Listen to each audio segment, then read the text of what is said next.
Hello po sa inyong lahat. Isang magandang umaga po sa inyong lahat. Ngayon po ay 6 ng Agosto 2025 at ang oras po ngayon dito sa Los Angeles, California ay 6:37 ng umaga. Araw po ngayon ng Miyerkules. At nais ko po mag-vlog mga kababayan, mga minamahal, patungkol po dito sa sinabi ni Bato de la Rosa. Nobody is supreme above Supreme Court except God. Yan po ang sinabi niya. Nobody is supreme above Supreme Court except God. Tapos dinagdagan pa niya, no need for Senate debates after Supreme Court ruling. Yan po ang sinabi niya. Ngayon ay naisipan ko na sagutin ito kasi nga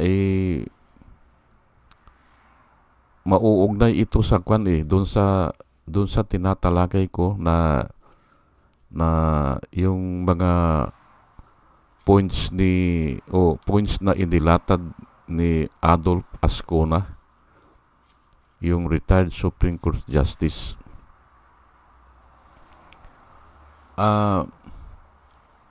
Kung kung babasahin mo lang yan na general, ay tama naman. Wala namang problema dyan eh. Pero kung pag-aralan mo maigi o kaya ay dapat mayroon siyang mayroong topic o mayroon siyang tinatalakay. Kasi kung ganyan lang ay supreme ay ano ang tatalakayan diyan? Pero para sa akin mali yan kasi nga may check and balance May check and balance. Yung ginagawa ng isa, kung sumusobra na o may abuso na, machi-check siya ng isa. Kaya hindi pwedeng supreme.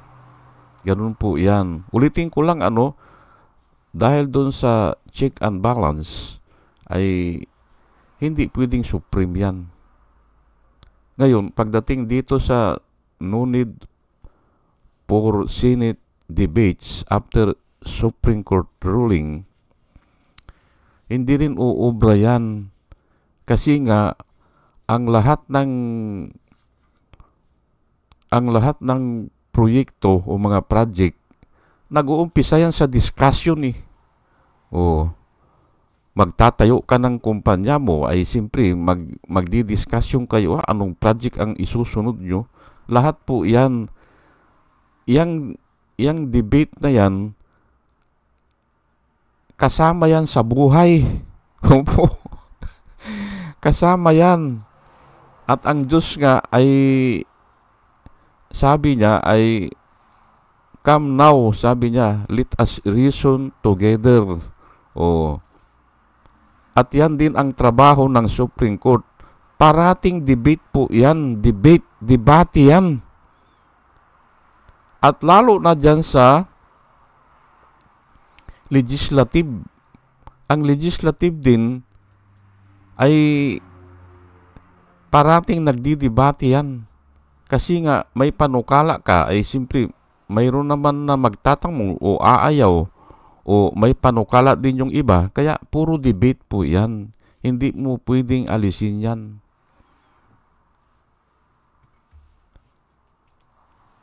Ay yan ang kaibahan natin sa mga hayop. Aywan ko kung nagdidebate ang mga hayop. Palagay ko hindi. Pero ang tao, nagdidebate hindi ba? Yan ang kaibahan natin. Ngayon ay, okay. Kung talagang hindi na kailangan ang debate, ay paano yan kung yung decision ng Supreme Court ay nag-flip-flop at alam po natin na nag-flip-flop sila yan o kuminsan binabago nila. At yun na nga ang sinasabi ko dito, yung Supreme Court decision na yan o kahit na anong court decision, ako alam ko, bata pa ako sinasabi na sa akin ng tatay ko yang kanya ay kung matagal na yan at walang kumukontra, pinapractice na yan. Yun ang sabi niya sa akin. Pero kung nagdesisyon, tapos may nagko-question, mahirap maging kwan yan, mahirap maging batas yan, o ang tawag natin dyan, yung pagbabasihan ng another decision.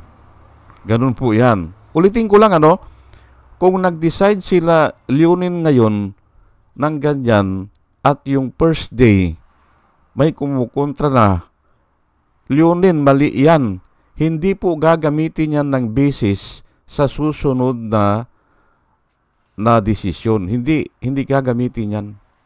Kasi nga questionable Yun ang nilalakad ko po dito, na maaring hindi alam ito ni Bato de la Rosa. Kahit na court decision yan, kung hindi popular o hindi aminado ang mga tao, kasi nga kini-question hindi pagbabasihan yan ng desisyon sa susunod ng panahon. Ganun po yan. Alam ko yan kasi nga dinidiscuss sa akin yan ni tatay At marami pong desisyon na ganyan. Yung mga desisyon na alanganin. O kaya ay yung parang binayaran lang. Parang binayaran lang. Kaya kahit na pilipit yung desisyon ay yun na ang desisyon.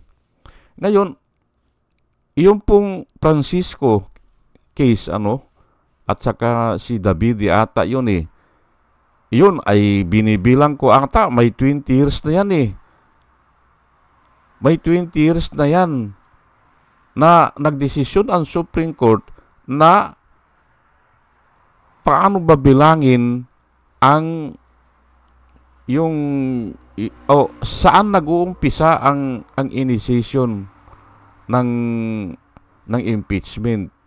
Nagdesisyon ang Supreme Court pag nai-refer na kanya sa Justice Committee ng Kongreso. Yun. At aminado naman lahat. At prinactice yan 20 years ago pa. Marami yan ang pinagbasihan.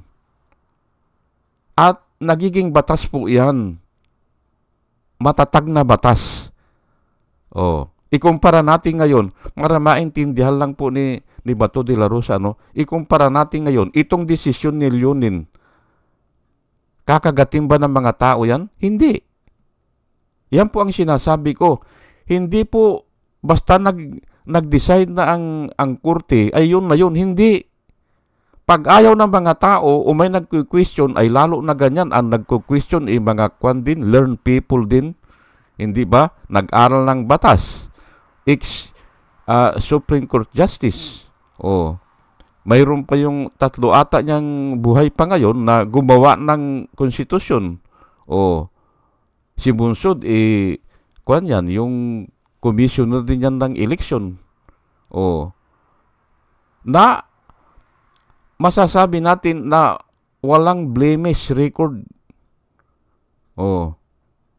Kaya hindi uubra yan. Hindi uubra yung sabi ni Bato de la Rosa na ay dahil kanya may desisyon. Hindi ganun.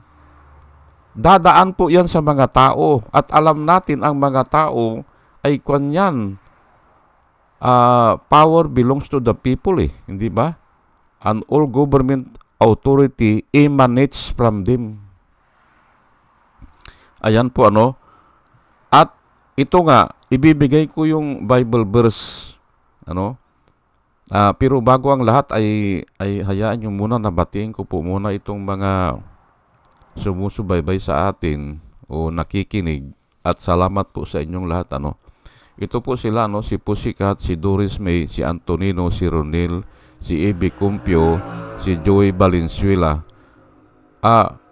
Ngayon pala, ang daming mga balita ngayon. Pagbukas ko alas 5 ng umaga, pagbukas ko ng YouTube, ay kasi nga nagdi-debate na dyan sa Senado pero itong maiprepara ko na itong kuwan ko itong i-discuss ko ngayon Kaya ito na lang muna, pero marami na akong napakinggan kanina. Sa 1 oras kalahati akong nakikinig kanina.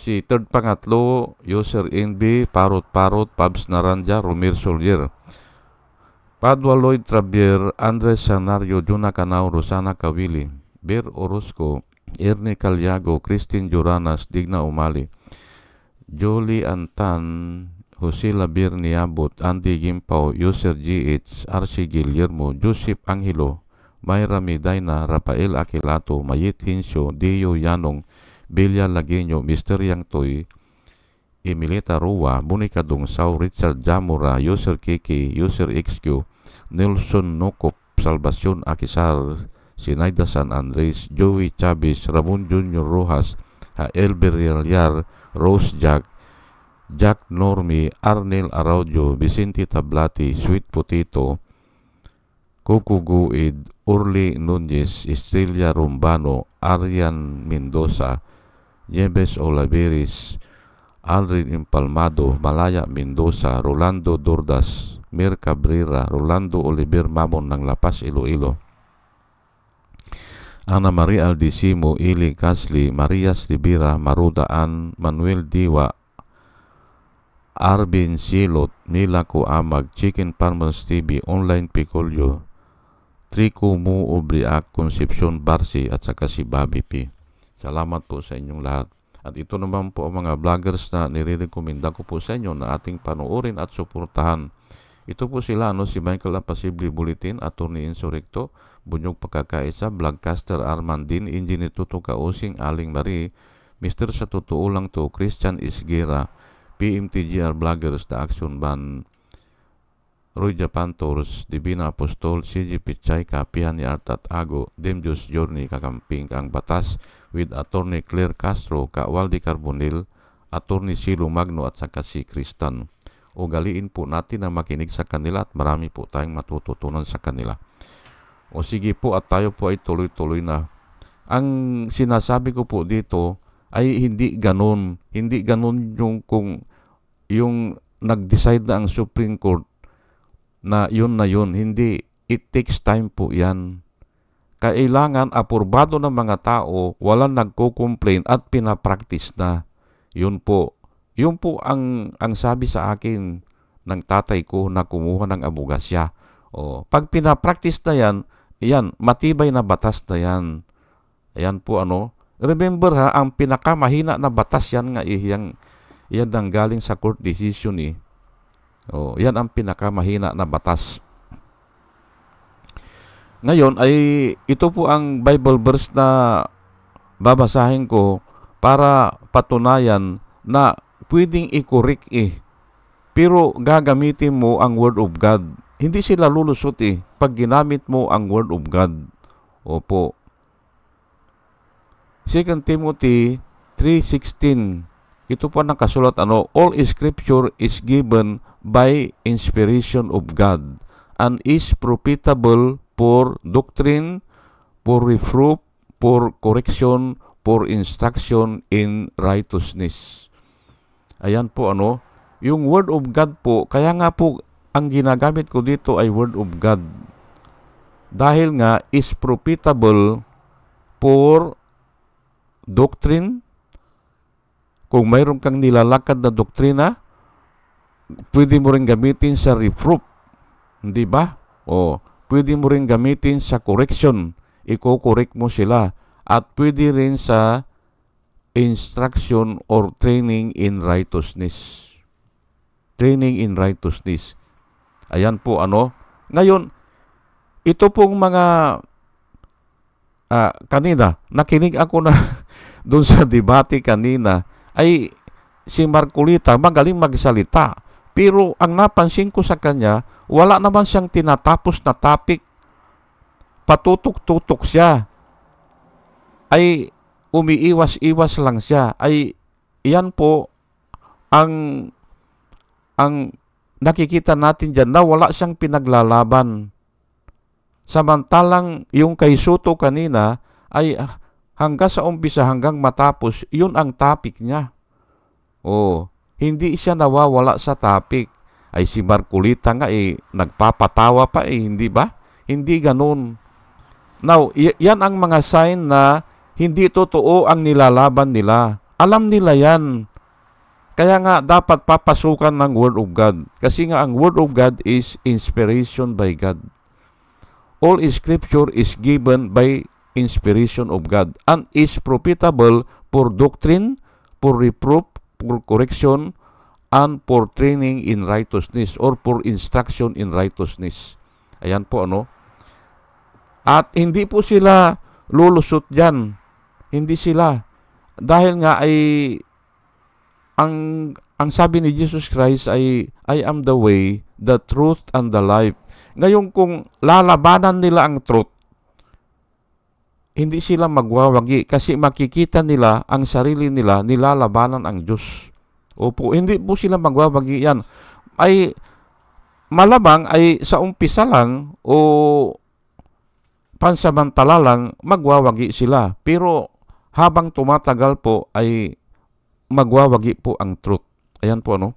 Now Hebrew 4:12, for the word of God is living and active. Living po nabubuhay po ay ang tao nabamatay hindi ba? May hangganan po ang tao For the word of God is living and active. Aktibo po yan. Sharper than any double-edged sword. It pierces even to dividing soul and spirit, joints and marrow. It judges the thoughts and intention of the heart.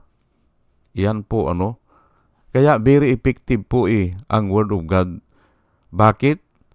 It can pierce or it can penetrate even to the division of soul and spirit. May soul ang tao, may espiritu ang tao. Dahil nga dito nabanggit, hindi ba? May physical being, alam natin, nakikita natin ang physical being may soul at saka may spirit. Kasi nga nabanggit dito, may division pala yan na hindi natin alam kung saan yan Walang doktor na nakakaalam yan kung saan ang division ng soul and spirit. Pero ang Word of God, alam yan. Even to the division of soul and spirit kung saan yan ay nakakapasok doon ang Word of God. Joints and marrow yung mga yung joints, yung mga kwan yan mga yung koneksyon ng mga buto siguro yan.